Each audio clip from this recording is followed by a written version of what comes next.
I didn't pay attention to the old man until he made the world disappear. He was leaning against the bar next to Dan, shouting drunken gibberish at the two of us. Dan and I huddled closer, hoping that the view of our backs would send the old man elsewhere. And then, the world disappeared. One moment we were in the bar, next to the parking lot, on the east side of a city on a planet in the inner solar system, floating in an arm of a spiral galaxy. The next moment, none of that was there. The English language provides me with the word nothing, but nothing is too generous a word. Nothing makes me think of geometry class and imagine the emptiness of the infinite volume of space defined by the X, Y, and Z axis before we start filling it with points and lines and planes and manifolds. But the nothing the old man sent us to was more profoundly empty than the infinite volume from geometry class that lacks even a single point distinguished from the rest. He took away the axis too. The ideas of distance, area, and volume didn't exist where we were. Yet, I knew, without physically perceiving anything, that Dan was there with me, and the old man was there too. And there was fear. Fear was with me. The old man spoke. Now that I've got your attention, let me ask you again. Do you remember your own death? And I did. I remembered slipping into oblivion as an old man, decades in the future from that night in the bar. I remembered my birth and every nanosecond of my past. I recalled every instant of my life, whether I had lived it already or had yet to. Then, we were back at the bar. Me, Dan, and the old man sat in a booth at the back. The rest of the patrons and bartender and band were all frozen, as if time had stopped outside of the booth we were sat in. There's an idea that's quite fashionable these days, the old man continued, that the universe is a simulation. All of this, he gestured at the frozen interior of the bar, is like a video game. And everyone is just a simulated being, perceiving a simulated world. I knew it! Dan shouted. Dan had a fantastic ability to simply shrug off existential dread. He was a physics major. And you just took us out of the simulation, into the real world, right? That's what that was. I tried to drink from my beer, but the glass was frozen in time, like everything else. It wouldn't budge from the table.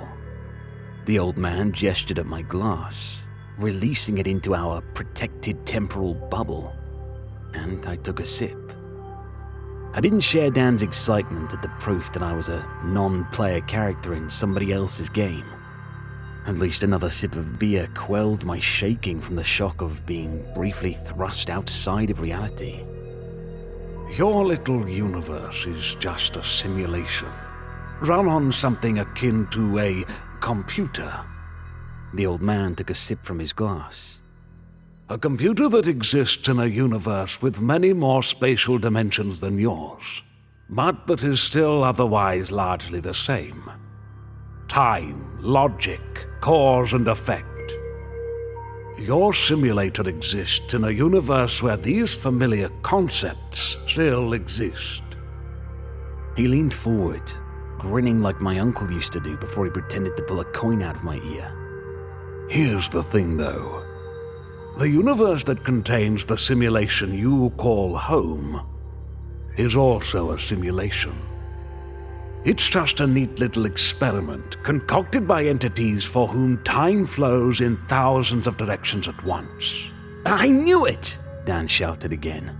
No, you didn't, the old man said. Then he continued. And those entities, the ones that exist in a matrix of thousands of orthogonal temporal flows, who created the simulation in which the simulation of your own world exists. Their universe is nothing more than fleeting thought in the mind of a being so vast that calling it God would be a silly understatement. Imagine an entity so profoundly all-encompassing that even its fleeting thoughts act out worlds that contain more worlds, just like yours. But even that being, that hyper God, is just a simulation created by entities that even it cannot comprehend. So, we're at 4 levels of simulation above us so far, Dan said. He counted on his fingers as he spoke. The guys like us, but with more direction in space, who created the simulation of Earth. The guys with thousands of different kinds of time who simulated that universe. The thinker who thought up all 3. And whoever it is that created the simulation the thinker is in. The old man nodded in affirmation of Dan's arithmetic. That's 4 levels of simulation so far. Up and up and up it continues. Each simulation existing in a world that itself is simulated. Each level vastly larger and more complex than the little toy universe in its simulator. Each level incomprehensible to beings that live inside the simulated world it contains. And where is the top? I asked. The old man grinned like my uncle again. There are 984 levels of simulation between here, he pointed at the ground, and where I am from you. We have excellent reasons to believe that my universe, 984 levels of simulation away from yours, is the true reality. Would you like to visit it? Yes, Dan answered instantly and loudly. Wait, I said. Why? Why are you, a being that's like God to the 984th power, even here talking to us? It's a hobby of mine. I enjoy playing in the simulations like this one.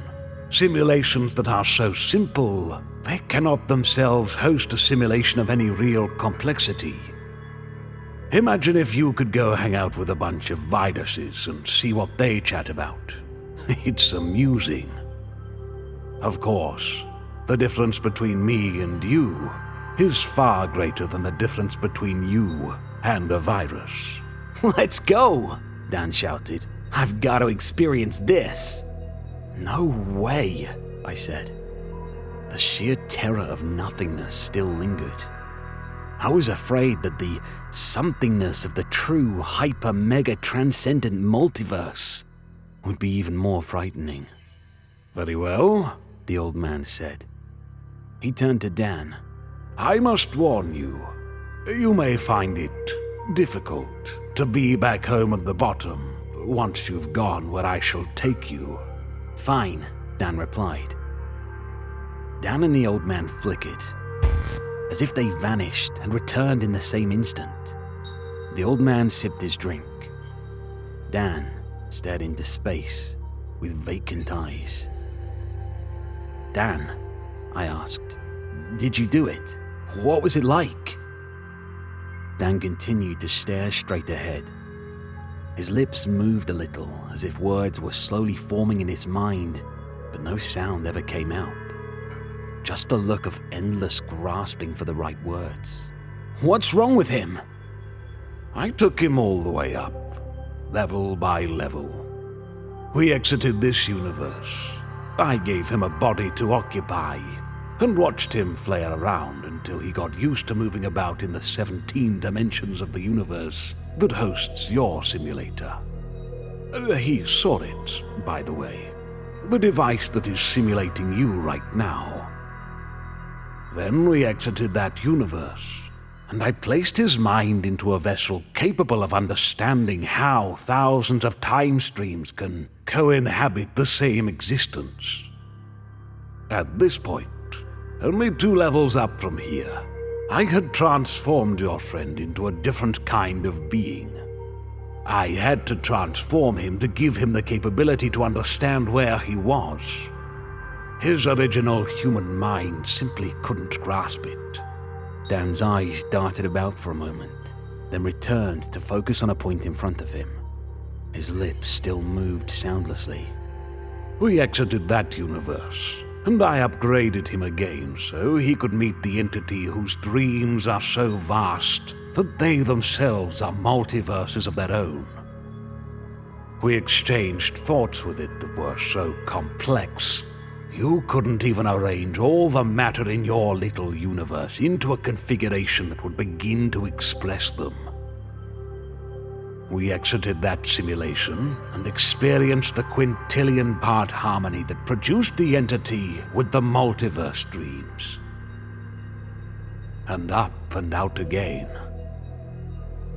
Even though the transformed forms I gave Dan were just specks of entities, barely discernible as having any sentience at all in each realm that we emerged into, he was a god many times over, compared to the human he started as.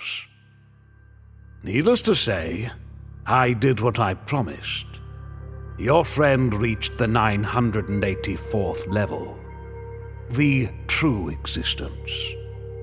I gave him a mind that was capable of apprehending it, and let him experience true reality. I also promised to bring him back. We entered the simulation that I had constructed in reality, and then into the sub-simulation within that, and into the sub-sub-simulation. At each step down, I stripped away what I gave Dan on the way up. Now we are back here, and as I warned, your friend is having difficulty adjusting to the infinitesimal size of your universe. The godlike thoughts he had in the world outside of yours still echo in his minuscule human brain. Right now, he's struggling to regain some trace of them, but it's impossible. He's like a bacterium trying to imagine the works of Shakespeare.